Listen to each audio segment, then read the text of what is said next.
gajiya. Ani lafiya ne daga kirkire matan kuna da baka. Ai gaba ɗaya tun daga gane da ni da matan nan ta muna tafiya mu nan babu inda muka yi burki sojan ordinary president Ahmed Isa. Me zaka yi barkata family gaba ɗaya mutumin da nake haya a gidan shi ne.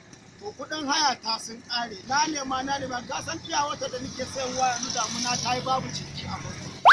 To da mutumin ne ya takura mun dama kudin da zan bashi 7,500 ne. Saboda haka sai muka yanke shawara za mu tafi wajen Ahmed Isa mai human right. Ko ba gaskiya bane an ce yana taimakawa gajiyayyu da makafi da guragu ko ba gaskiya ba dan mutumin kirki ne. Shine ya ja kaga yanzu nan mun hada ina mu za mu tafi gurin mutumin ne ya ba mu 7,500 din nan mu biya kudin hayan nan. Shikenan sai hankalin mu kudin hayan 7,500 ne. Akan 7,500 sai kaje kaga ordinary ai to bari ka ji albishirin ka goro. Ai albarkacin sunan ordinary Ahmed Isa da ka ambata. In dai akan magana 7,500 ne ba sai kaje gudu kwantar da hankalin ka mutum ya. Ba 7,500 kace ba? 7,500. Wai tsaya me kake nufi za ka yi? 3, 4, 5, 6, 7, 7,500.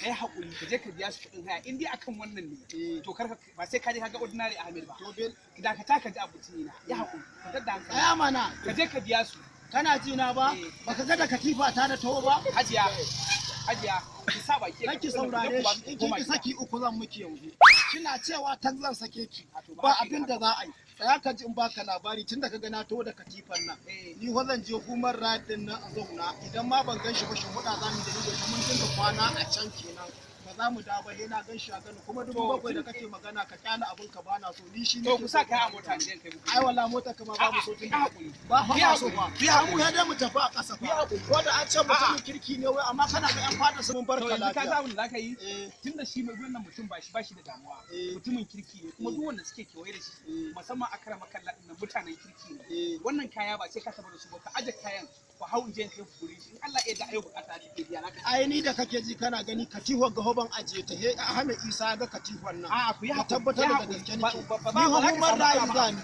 madam mu ci gaba da kina yin tazzan sake kina cewa tazzan sake ba sai ka taba da kana taba ni zan sake ka da ka taba ni wallahi sai sake ta da dama ba da kudin hayan nan